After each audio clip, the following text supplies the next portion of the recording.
Antes de começarmos, nós precisamos saber que nenhum avivamento virá sem que a igreja esteja ansiando por ele. Não basta você saber que avivamento é necessário. Não basta você saber que avivamento é importante. Sabe, irmãos, eu até entendo que ao passar dos anos nós tivemos muitos exageros em torno da palavra avivamento. Nós tivemos muitos falsos avivamentos. Nós já tivemos culto para anjo. Nós já tivemos cadeira reservada para anjo e igreja. Nós já vimos ser chamado de avivamento um monte de coisa que não é avivamento. Talvez isso trouxe a nós um certo bloqueio pela palavra avivamento. Mas avivamento é uma necessidade extrema e é questão de sobrevivência. Talvez você, com medo da palavra avivamento, possa trocar talvez a palavra avivamento para despertamento espiritual. Mas eu tenho perguntado, a última vez que eu estive orando, eu falei até com meu filho, falei, filho, eu acho que talvez a gente tem que mudar um pouco a mensagem, porque a gente está pregando a mesma coisa há 4 anos. Então eu fui orar a Deus e eu recebi da parte do Senhor a ordem para continuar. Um dia uma irmã na nossa comunidade disse, pastor, o senhor só prega arrependimento, por quê? Eu falei, porque você só sabe pecar. O dia que você parar de pecar, eu paro de pregar, ué. Esses dias um disse lá na igreja, falou, pastor, eu queria me sentir bem na igreja. Eu falei assim, vai para um shopping. Ah, pastor, mas eu queria arrumar um lugar para eu me sentir bem, e dentro da igreja tem muito hipócrita. Eu falei, irmã, tem espaço para mais um.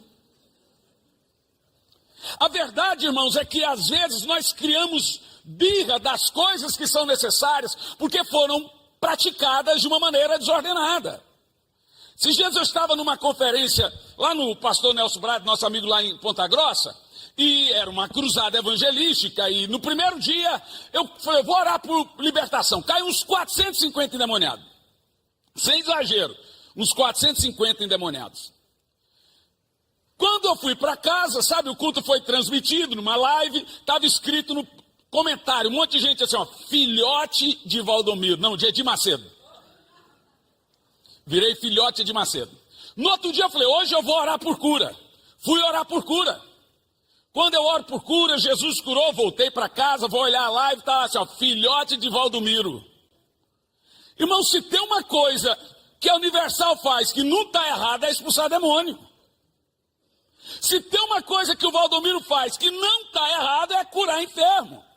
Não é porque muita gente pegou birra da palavra avivamento, ou até de coisas absurdas, das quais eu já vi também, que nós vamos esquecer a tamanha importância desse movimento da parte de Deus em nossa igreja.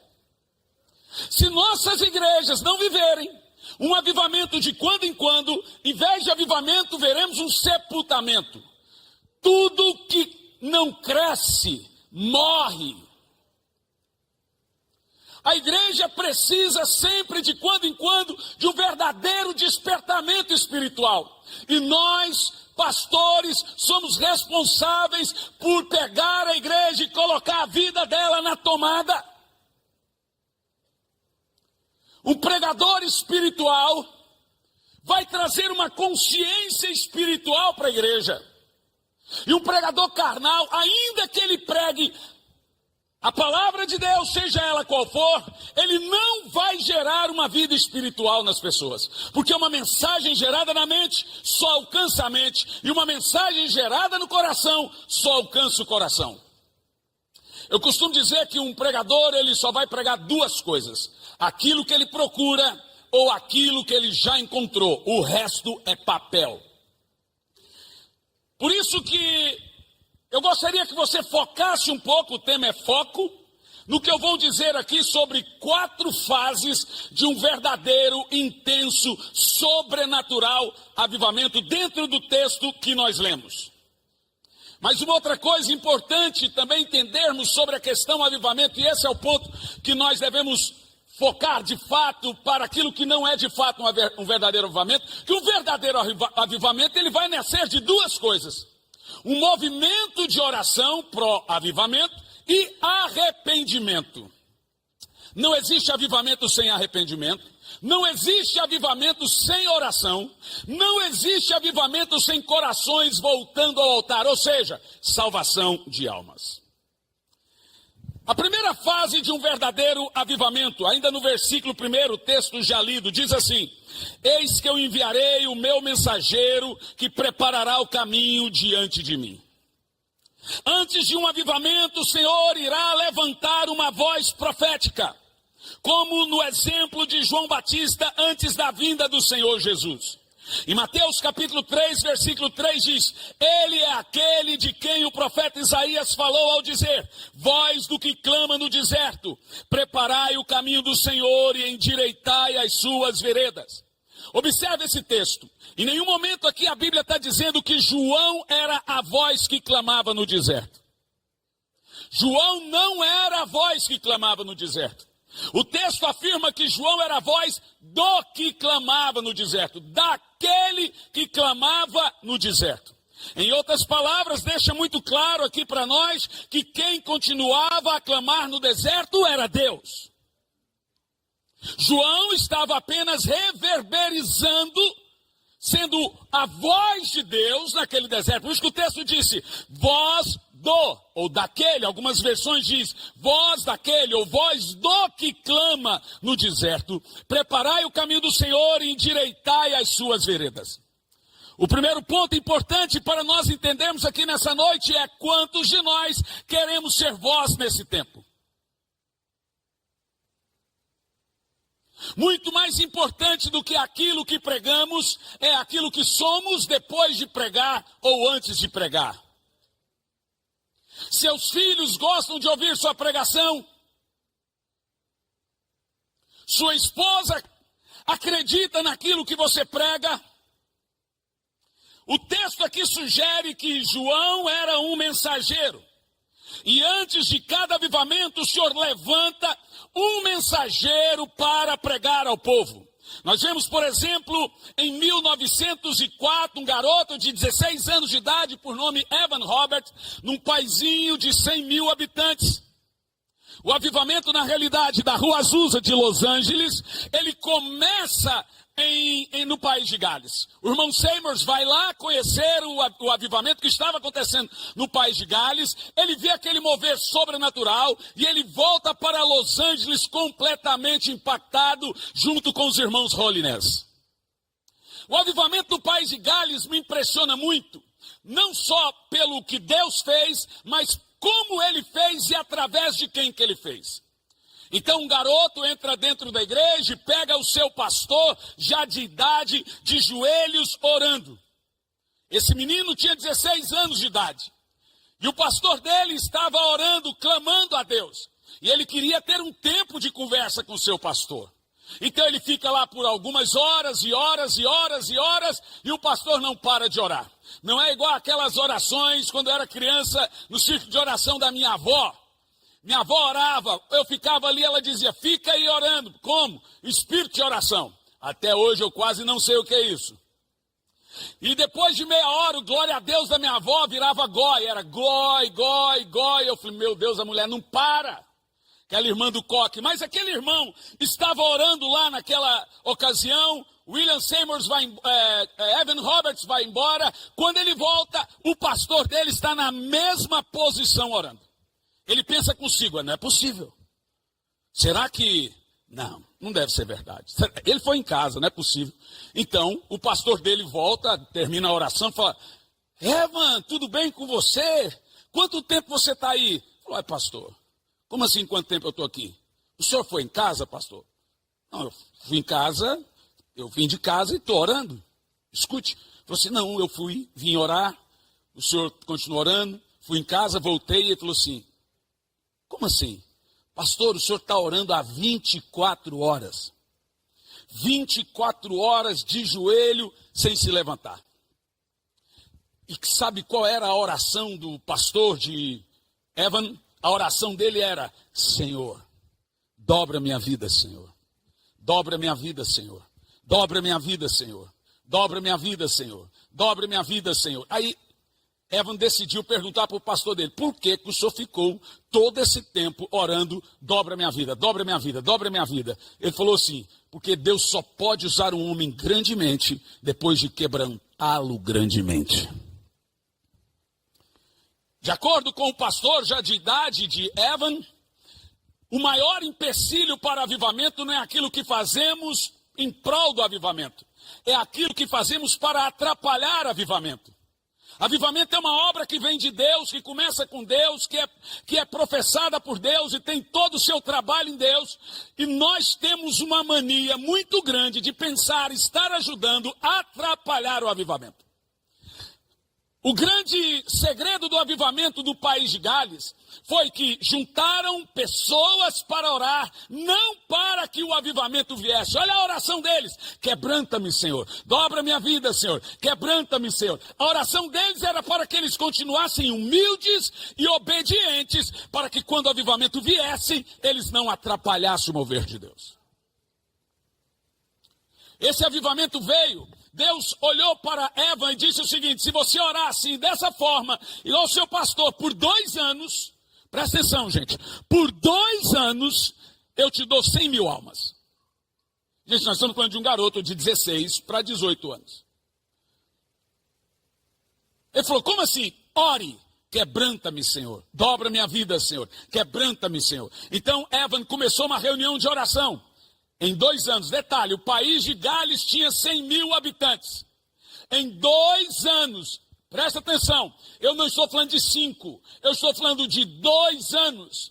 Tem coisas que acontecem em períodos de derramar do Espírito Santo que não acontecem na história. Talvez aquilo que você demora a colher em 30 anos, num derramar do Espírito Santo, acontece em poucos anos.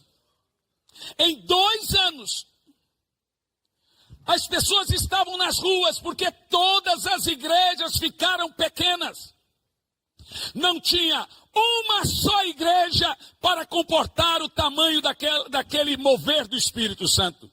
Eles começaram a reunir os estádios, em detalhe, os estádios ficaram vazios em jogos da seleção inglesa e lotados nas reuniões do Espírito Santo no país de Gales. As cadeias abriram as portas porque não tinha crime para julgar. Os juízes davam luvas brancas de presente uns para os outros porque não tinha criminosos para condenar. De fato, aquele país estava vivendo um intenso e poderoso avivamento através desse garoto chamado Evan Robert, de 16 anos de idade.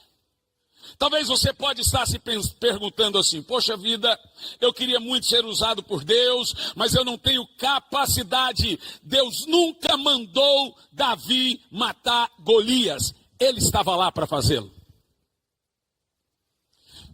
Tecnicamente falando, Deus não usa pessoas capazes. Deus usa pessoas disponíveis. Deus disse, onde está Isaías? Ele disse, eu estou aqui. Eu estive lá, dobrei o joelho, aonde Billy Graham orou, e aonde o John Wesley orou. Eu disse, Senhor, John Wesley morreu, eu estou aqui. Billy Graham morreu, eu estou aqui. Dê a mim o que o Senhor deu a Billy Graham, dê a mim o que o Senhor deu a Wesley. Ele disse, eu dou, dê a mim o que Billy Graham me dava, dê a mim o que Wesley me dava. Eu estou aqui nessa noite para ativar você uma coisa muito poderosa. Eu não perguntei se sua igreja tem 5 pessoas, sua igreja tem 10 pessoas. Se você está num bairro afastado, sabe, irmão, há algo de Deus para fazer de uma maneira sobrenatural. Há uma multidão que Deus escolheu para te entregar de uma maneira sobrenatural. Deus pode estar iniciando um processo de aceleramento, e esse processo que nós chamamos de avivamento.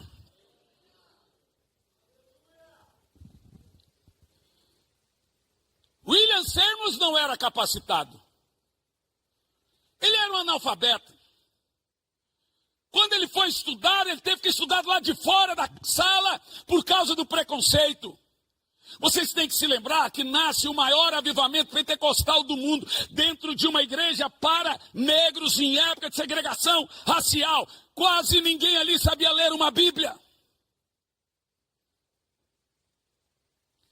No dia que o avivamento desceu, a esposa do irmão Seymour sentou no piano, cantou em 7 idiomas diferentes e tocou sem saber tocar.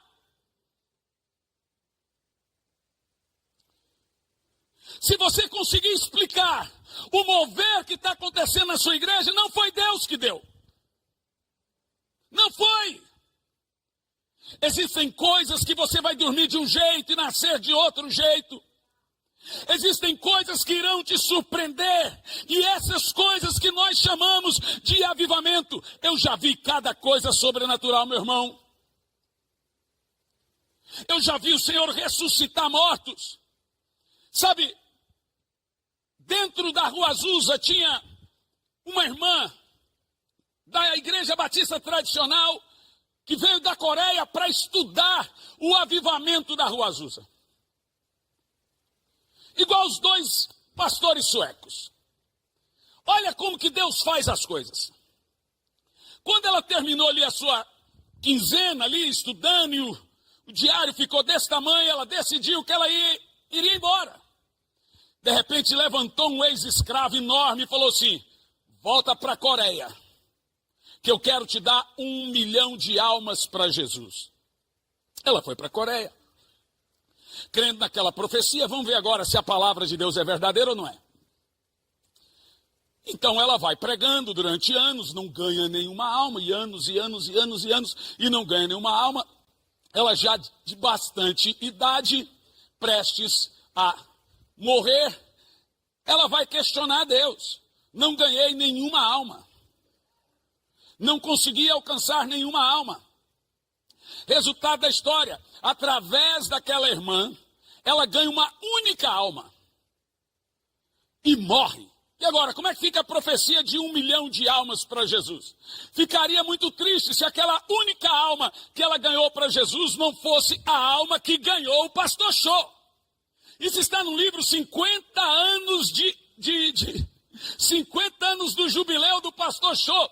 Ele ganha uma alma e essa alma foi ganha por essa irmã que não cria em avivamento, não cria em mover de Deus. Eu estou dizendo alguma coisa para você. De hoje para amanhã alguma coisa pode acontecer no seu ministério. De hoje para amanhã alguma coisa pode acontecer na sua casa, sabe? Tem pastor aqui que nunca levantou um paralítico. Eu estou aqui dizendo que tem pastor aqui que de hoje para amanhã vai orar. Paralíticos irão andar, cegos irão enxergar. Você vai ver as multidões se arrolando a você. Eu estou aqui para liberar uma palavra profética. E é isso que eu chamo de avivamento. Tem alguém que crê aqui ou não? Aleluia. Por isso que a primeira fase de um poderoso avivamento é Deus levantar sua voz, ou vozes. Eu gosto muito disso e eu percebo que a voz profética hoje é a igreja. É a igreja que está de posse do espírito de Elias, que é o mesmo do espírito de João Batista. De acordo com Malaquias capítulo 4, versículo 5, diz qual é o trabalho poderoso dessa igreja. Esse texto deixa muito claro para nós que ele converterá o coração dos pais aos filhos e dos filhos aos pais. Esse é o trabalho profético da igreja. A igreja é promotora de avivamento. Segunda fase de um poderoso avivamento, ainda no versículo 1, é a busca.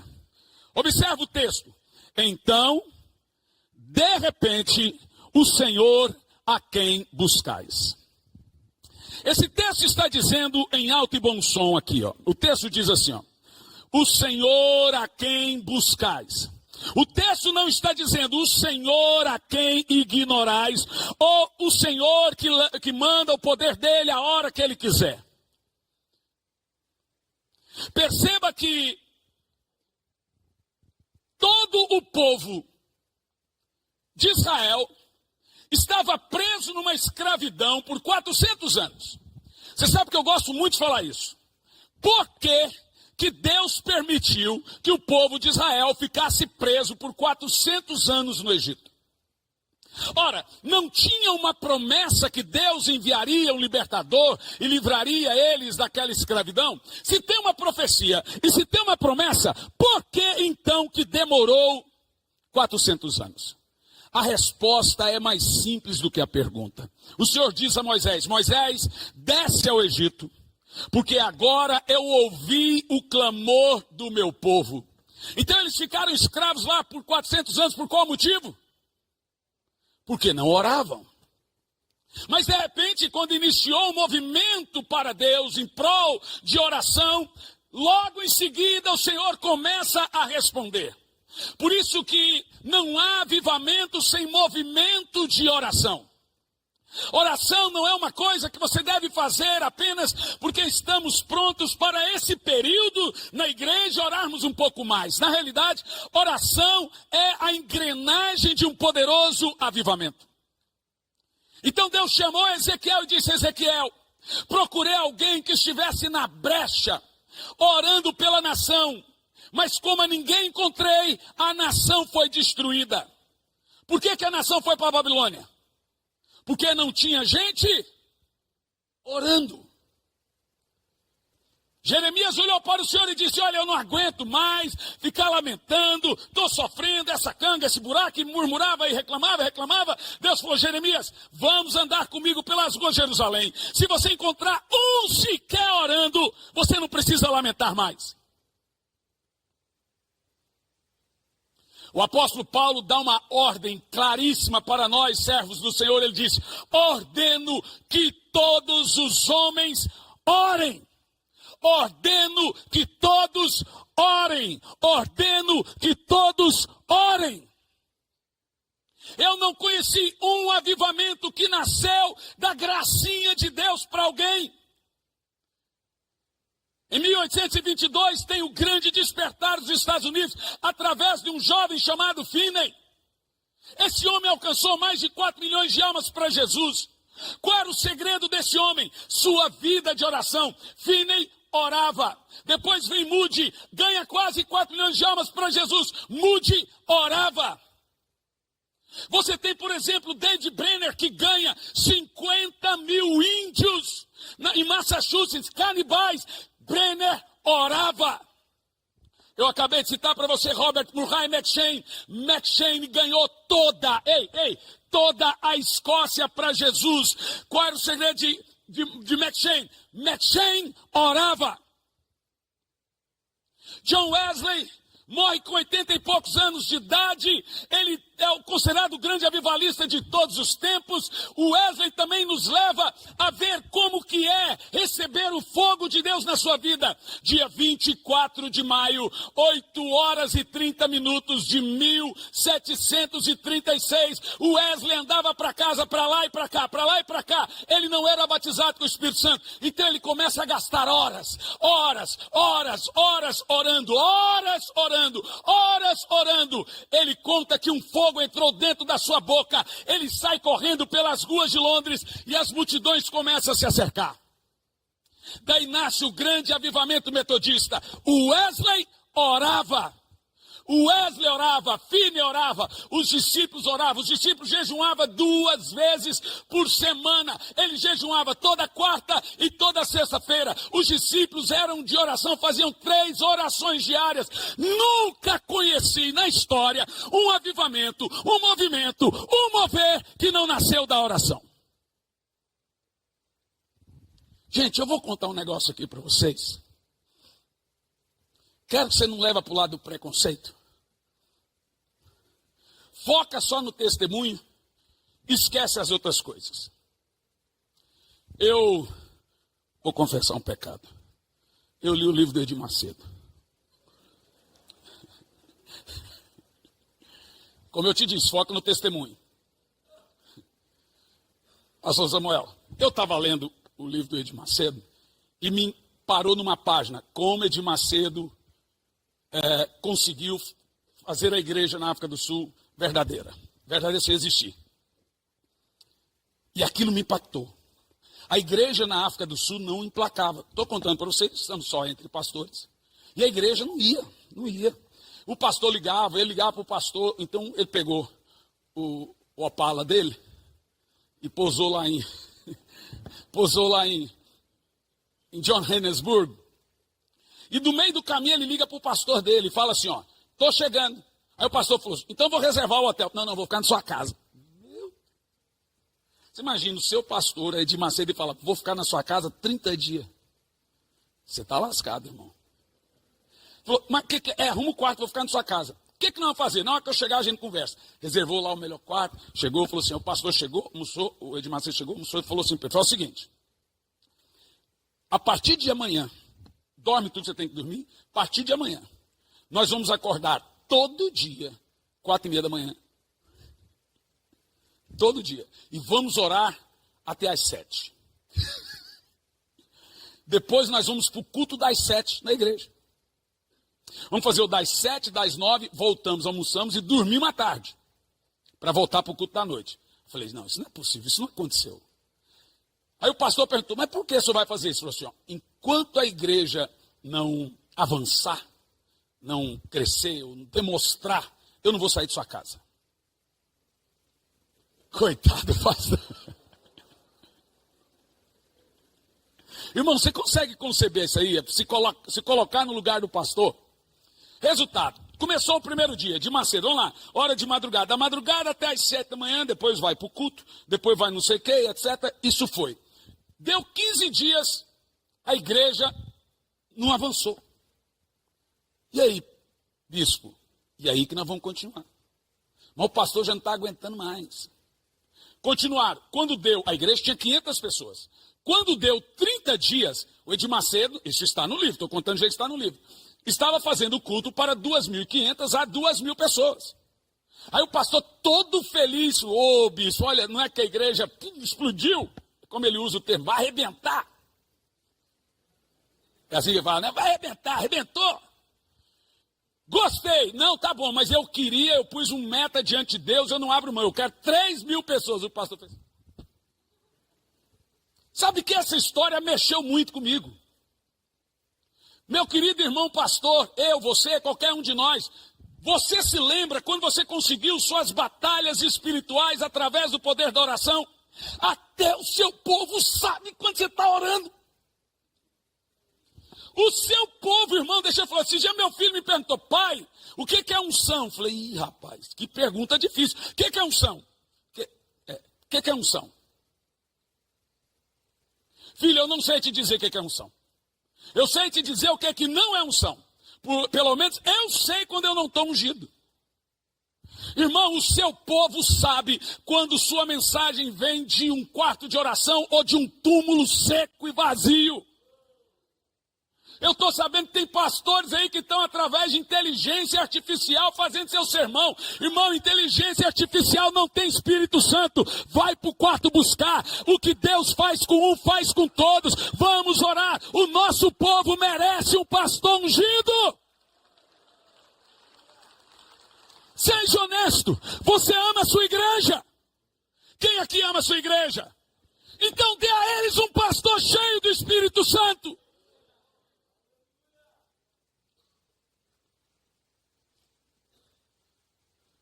Se você vai por águas rasas, você vai aonde você quer.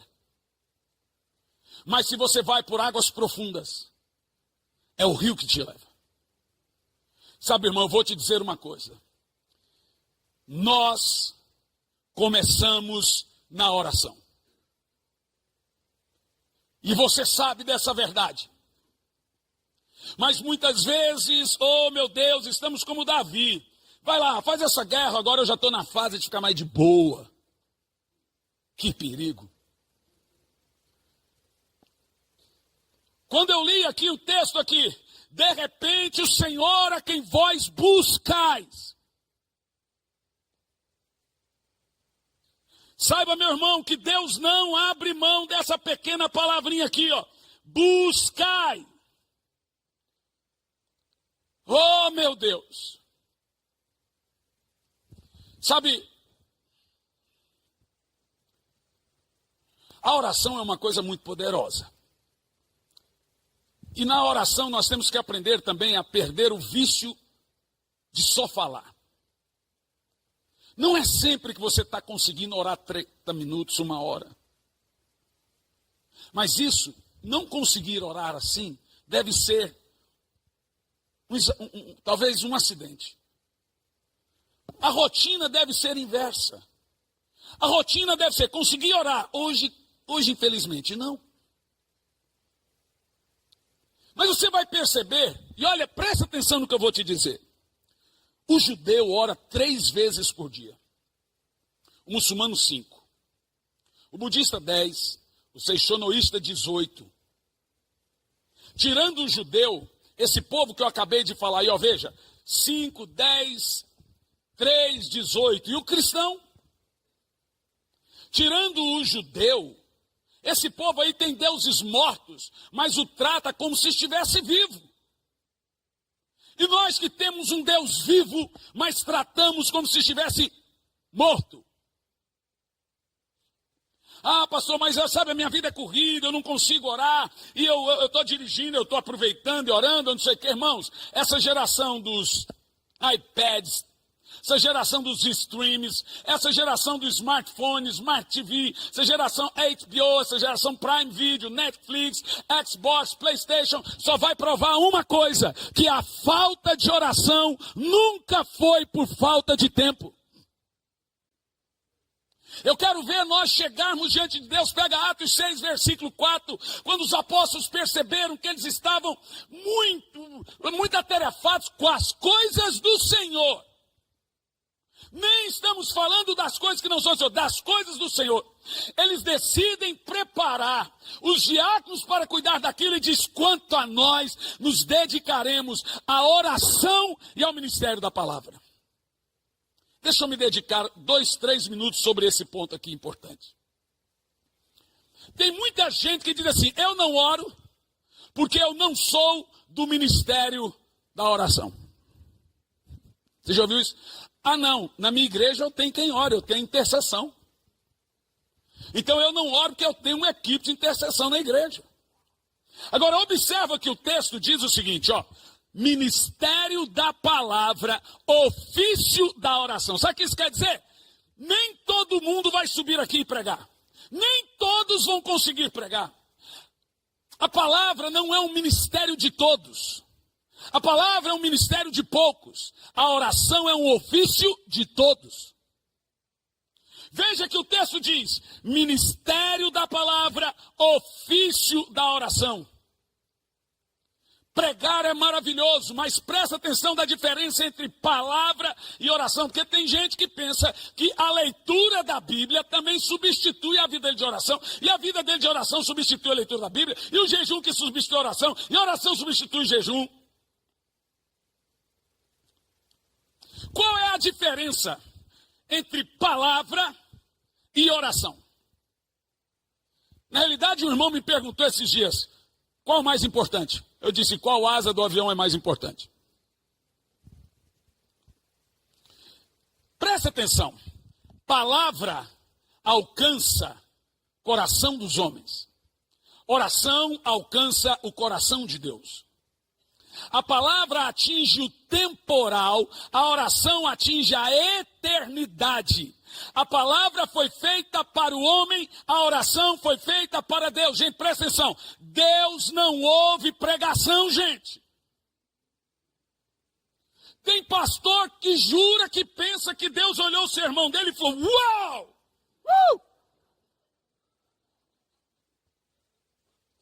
Que palavra! Ou então, Miguel, eu vi uma mensagem ali que você não tem noção. Ah, que palavra! Eu quero ouvir de novo. Volta. Não, volta mais um pouco ali. Gente, Deus fez a palavra para mover o homem. Deus fez a oração para mover o coração dele. Quando você ora, você move Deus. Quando há pregação, Deus move o homem.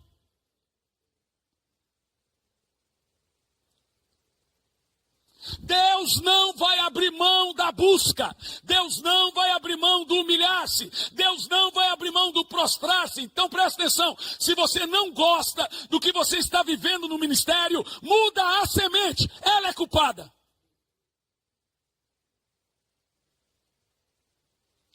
Nós somos resultados daquilo que plantamos no nosso quarto. Nós somos resultados de nossas campanhas de jejum. Nós somos resultados de nossas campanhas de oração. Cada resultado que alcançamos na igreja vem do quarto, vem da graça, vem do mover, vem do coração de Deus ao nosso coração. Presta atenção, pastor. Eu não tenho nada contra coach. Tem um punhado na minha igreja. Então lá, um dia um deles falou assim, ó, fiz lá 3 dias do método CIS. Que bom, vai firme. O que é que o senhor tem para mim? Eu falei, vou te colocar no Ministério de Empresários. Não, pastor, eu queria pregar no culto. Eu falei, de jeito nenhum. Não, mas eu tenho um diploma. Eu falei, vou te dar um ministério que condiz com o seu diploma. Mas pregar... Eu estou formado, irmão, deixa eu falar uma coisa, eu vou te falar a diferença do púlpito para o que você faz. Aqui, a gente paga o preço. Lá, a gente ganha o preço. Irmão, teologia não forma pastor. Teologia forma teólogo. Quem forma pastor é aqui, ó. É daqui, ó. Joelho. Eu com 19 anos de idade, falava zóis, unhas, ouvidos, orelha, tudo com Z. Com 19 anos de idade eu não sabia ler e nem escrever. Eu estava conversando com um pastor americano aqui lá dos Estados Unidos da América.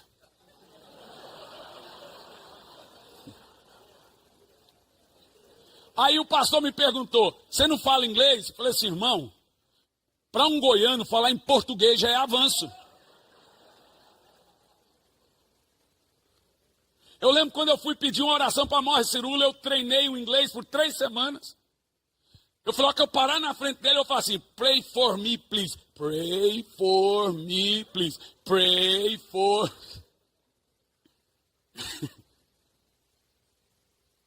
É isso que eu estou te falando, irmão.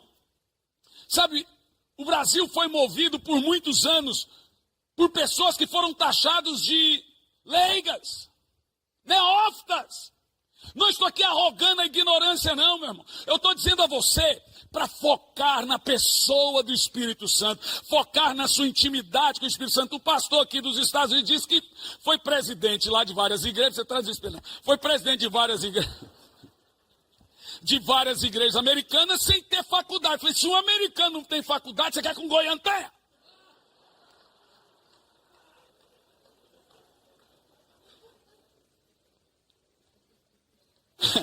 Quem me ensinou a falar direito foi minha esposa. Ó. Com 19 anos de idade, eu não sabia ler, escrever. Aí ela, gente quase casando, ela falou, quero fazer um pedido. Escreve uma carta para mim. Eu falei, miserável. Um cara que não sabe escrever, escrever uma carta. Eu falei, não vou escrever. Falo pessoalmente. Eu falei, não, eu quero uma carta. Eu posso falar pessoalmente, não uma carta. Eu falei, olha, eu tenho um negócio para te falar. Eu não sei escrever, não. Ela me estimulou os estudos. Deixa eu te falar uma coisa. Tudo, irmão, tudo que eu tenho foi a graça de Deus. Tudo que eu tenho de bom é a graça. O que eu tenho de ruim sou eu mesmo. Eu tenho plena consciência que quando eu fui mendigo naquele caixão, na rodoviária, caixa de papelão grande. Ainda bem que eu tinha intérprete aqui do meu lado agora. O intérprete corrigiu. Uma caixa de frente, de frente àquele negócio lá, gente, sim. Ai, meu Deus, deixa, de frente um negócio lá na rodoviária. Eu tive lá com meu filho, ele é pior do que eu, novo, e esqueceu também.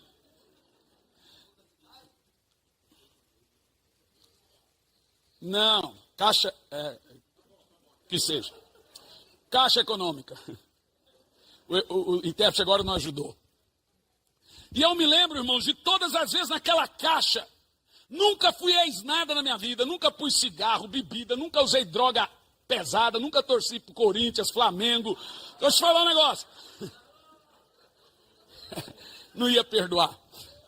Eu me lembro, irmão, todas as vezes, chegava 18 horas, eu entrava dentro daquela caixa, fechava, eu só me colocava debaixo de oração. Sempre me colocava para falar com Deus. Eu sou fruto de uma realidade espiritual. Eu quero que você entenda que não importa que você tem faculdade, ou seja o que for, você também é fruto de uma realidade espiritual. Eu vim aqui para dizer para você, pastor, você pode ter a maior igreja da sua cidade, você pode ganhar as almas que você quiser. A Bíblia diz, pede-me que eu te darei as nações. Quem disse que você não pode? Eu saí de um ônibus escondido da minha avó. Cheguei aqui com 16 anos. Fui morar numa casinha pequenininha. Fiquei internado por 45 dias. No hospital, com pneumonia e início de tuberculose. Foi lá que a minha esposa foi orar lá no hospital e viu um coitado lá morrendo. E olhou para mim, depois de várias vezes indo e voltando, e falou assim: se você sair dessa,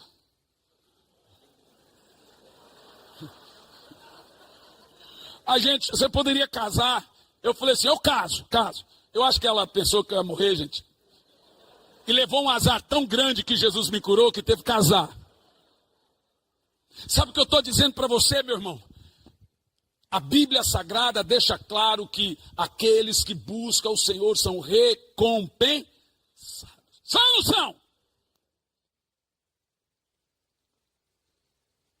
Ele ama e recompensa aquele que o busca. Eu vejo aqui muitos pastores, eu conheço boa parte de vocês.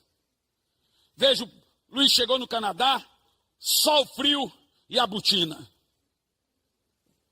Eu tenho acompanhado você rompendo lá no Canadá. Eu tenho acompanhado muitos de vocês, eu acompanho. E essas coisas eu aposto, que se eu tiver errado, cai um fogo na cabeça do Luiz. Mas eu aposto, na cabeça dele, eu aposto que foi debaixo de muita oração. Não está vivo, foi oração. Existe, irmãos, isso dentro de nós. O grande segredo para qualquer avivamento local, qualquer avivamento que você queira viver na sua cidade. Sabe, quando eu prego avivamento, as pessoas imaginam que eu estou falando uma coisa megalomaníaca. Eu estou falando do seu bairro, meu irmão. Eu estou falando da sua casa, eu estou falando da sua cidade, eu estou falando da sua igreja. Eu estou falando daquele povo. Você fala, quem quer aceitar Jesus, em vez de 3, vem 10 no outro culto, depois 20 no outro culto, depois 50 no outro culto. Em vez de batizar 3 pessoas, vai passar a batizar 30, 50. 100, é esse avivamento que eu estou falando, uma coisa explosiva de Deus na sua vida, meu Deus, oh Jesus, eu não posso passar do horário hoje, porque a coisa está feia para o meu lado, é isso aí. Em terceiro lugar, a visitação, ainda no versículo 1 diz assim: então, de repente, o Senhor a quem vós buscais. Por favor, eu não sou muito de falar, fala isso, fala aquilo. Mas levanta a sua mão. Fifo. Presta atenção, Fifo. Você está em Birmingham. Aquela cidade já foi taxada muitas vezes de a cidade da rebeldia. Os adolescentes têm o dia da rebeldia. Fifo, olha bem para mim. Em nome de Jesus, conta os dias de 3 anos.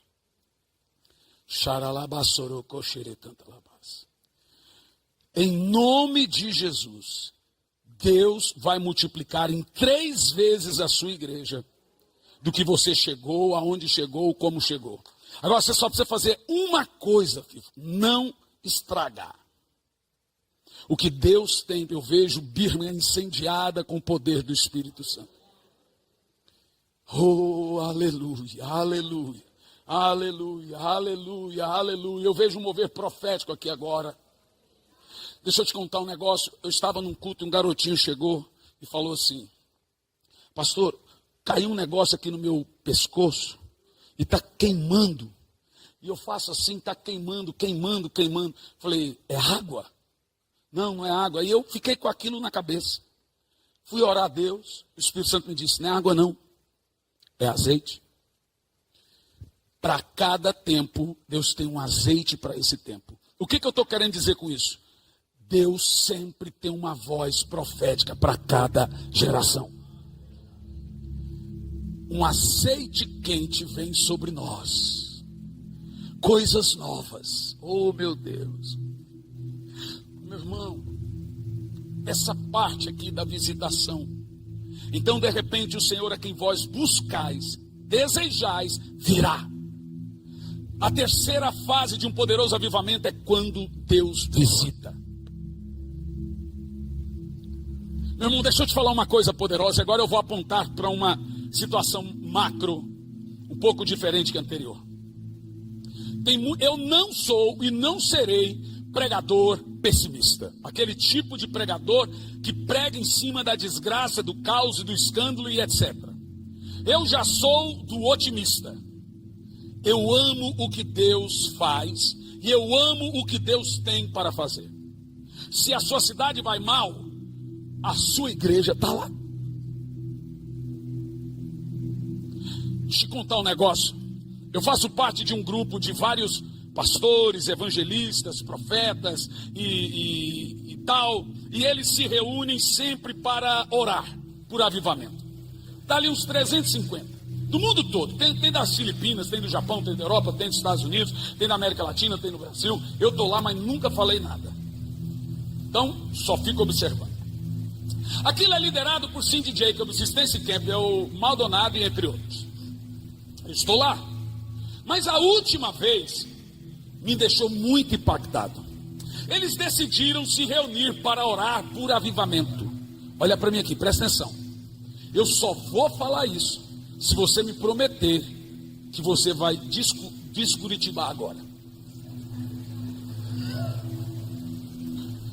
Me disseram que esse povo que está aqui é o mais vibrante do país. É verdade? Deixa eu te contar, quando eu falei isso lá no Espírito Santo, eu falei assim, me disseram que vocês são mais vibrantes que os cariocas. O povo subiu nas cadeiras. Olha o tamanho da rivalidade. É grande, né? Mas escuta, olha como esse povo identifica que Deus falou ou não. Eu achei interessante. Eles ficam orando. Daqui um pouco, se Deus fala com um deles, eles pegam um papel, caneta e escrevem. Pastor Samuel, escreve. Eles devem fechar o papel. Se Deus falou com aquele irmão, um outro deve pegar um papel e escrever a mesma coisa que falou com o outro e dobrar o papel. Eles entendem que se Deus falou, deve ser confirmado pela boca de 2 ou 3. Olha, interessante. E aí está tudo certo. Então começamos a orar, ô Espírito Santo, e dá 1 hora nada, ô Senhor, 2 horas nada, 3 horas, 4 horas, nada de Deus falar, 5 horas, um levanta e toma um café, um outro hora com chá, outro hora com café, nada de Deus falar. De repente, um levantou e pegou um papel e escreveu, dobrou o papel. Passado alguns minutos, um outro foi lá e começou a escrever e dobrou o papel. Veja, nenhum sabe o que o outro escreveu, gente. Você já imaginou se dá errado? Nenhum sabe. Daqui a um pouco havia centenas de pessoas que escreveram a mesma coisa no papel. Eu fui estudar, Jocum tem quase esse mesmo método de interpretação de profecia. Agora, depois de orar, vamos abrir os papéis para ver se Deus falou. Lembre-se, eles estavam orando por avivamento global, Frank. Você está há quantos anos no Canadá? Eu pensei que você tinha isso de idade. 35. Olhe, presta atenção nisso. Quando um vai abrir o papel, estava escrito, sabe? Todos começaram a abrir o papel. Você sabe o que estava escrito no papel? Senhoras e senhores, escuta. Nós estamos prestes, Eliane, a viver uma coisa que nunca vivemos no Brasil. O melhor lugar para você pastorear hoje, vou te falar aí, ó. Os irmãos estão fora, saiba, estão aqui com o pequinho pelado. O melhor lugar que você poderia estar é aqui. Deus escolheu essa nação para incendiar algo poderoso. Quando abriram o papel estava escrito Brasil. Uau! Olhe bem, eu sentei com um pastor americano ainda esses dias. E ele está vindo de Maliguê para o Brasil. Eu já sentei com os 5. Por que vocês estão vindo para o Brasil? Falou, porque tem um vento soprando aqui nessa nação. Já estão cantando nossas músicas, já estão levando nossos pregadores, já estão convidando isso, já estão vindo. Deixa eu te falar uma coisa, olhe bem para mim. Deus separou este tempo, Deus separou essa geração para uma visitação sobrenatural de Deus. Deus vai levar você a lugares sobrenaturais, lugares sobrenaturais. Brasil, agora chegou a sua vez. Eu pergunto, quem aqui sonhou com isso?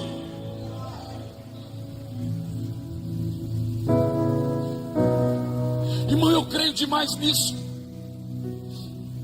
Eu creio muito nisso. E a última fase,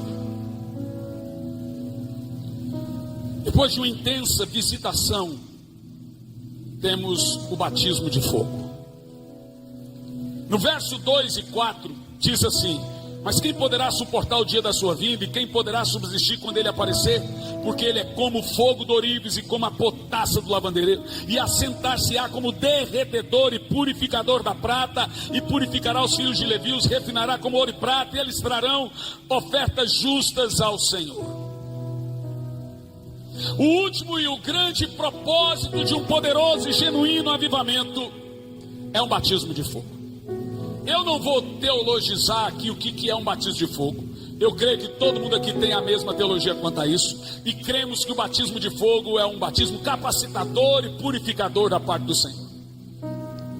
Mas o batismo de fogo é uma manifestação física daquilo que Deus tem para cada um de nós. Agora detalhe, o fogo de Deus deixa algo em você.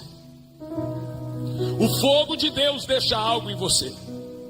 A Bíblia Sagrada tem esse ciclo sobrenatural do batismo de fogo. A Bíblia diz que ele é fogo consumidor, a Bíblia diz que ele é fogo purificador, e a Bíblia diz que ele é fogo capacitador. De acordo com a Bíblia, foram muitas vezes que Deus se levantou como figura de fogo. Veja, o diabo nunca é representado como fogo na Bíblia. Mas, por exemplo, em Êxodo capítulo 3 e 2, ele apareceu a Moisés lá no Horebe numa chama de fogo. Em Êxodo 13 e 22, temos o relato do Senhor conduzindo o povo do deserto por 40 anos e noites numa coluna de fogo. Em Êxodo 19 e 18, vemos Deus descendo no Sinai com fogo. Em Êxodo 24 e 17, notamos que o aspecto do Senhor é como fogo. Em Deuteronômio 4 e 12, Deus falou com Moisés no meio do fogo. 1 Reis 18 e 38, o Senhor respondeu com fogo a oração de Elias. Levítico 6, 9, no altar do tabernáculo o fogo não apagava. Ainda em 2 Reis 2, 11, Elias foi transladado ao céu com carro de fogo. 2 Reis 6, 17, Eliseu mais tarde foi protegido por exércitos de fogo. Isaías 64 e 2, Isaías orou para que fendesse os céus e descesse e manifestasse com fogo. A Bíblia ainda diz: o nosso Deus é fogo, Hebreus 12, 29. Seus ministros são ministros labaredas de fogo, Hebreus 1, 7. O trono de Deus é fogo, Daniel 7, 9. A palavra de Deus é fogo, Jeremias 23, 29. O amor de Deus é fogo, Cantares 8 e 9. Ainda no Novo Testamento a Bíblia afirma: Jesus batiza com fogo. Em Atos 2, 13, o fogo desceu como que línguas repartidas de fogo. Aí mesmo assentado onde você está, curva a sua fronte. E a minha oração agora é que você sinta algo sobrenatural na sua cabeça, descendo pelos lombos. Que seja uma unção física do fogo de Deus queimando. Espírito Santo, aqui estamos. Talvez você, pastor, quer pedir ao Senhor um novo espírito de oração. Não tem conseguido orar. Faça isso agora. Não precisa vir aqui à frente, não. Mas faça isso agora. Fale com Deus, fala: Senhor, eu não tenho conseguido orar. Eu não tenho conseguido voltar-me e buscar ao Senhor. Por 3 minutos apenas, ore buscando um avivamento da parte de Deus. Um avivamento na sua igreja, um avivamento no seu povo. um avivamento na sua casa, na sua vida. Fala com o Espírito Santo agora. Nós te amamos, Espírito Santo. Incendeia nossos corações, queima nossos corações, brota em nós o desejo de te buscar e aviva a tua obra, Senhor. Aviva a tua igreja, Senhor. Aviva essa nação, Senhor. Nós oramos agora,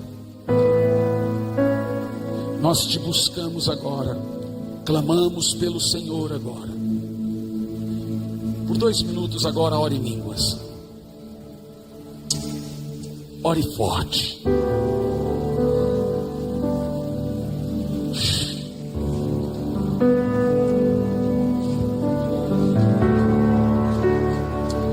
Ore em línguas.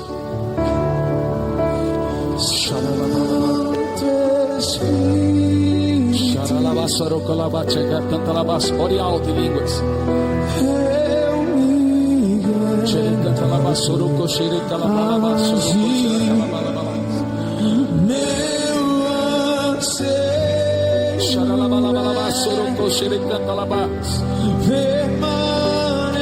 Quantos querem um avivamento poderoso na sua igreja? Faça isso. Em tua presença, Senhor. Em tua presença, o Espírito Santo está ungindo você com óleo quente agora. Em tua presença, Senhor. Em tua presença,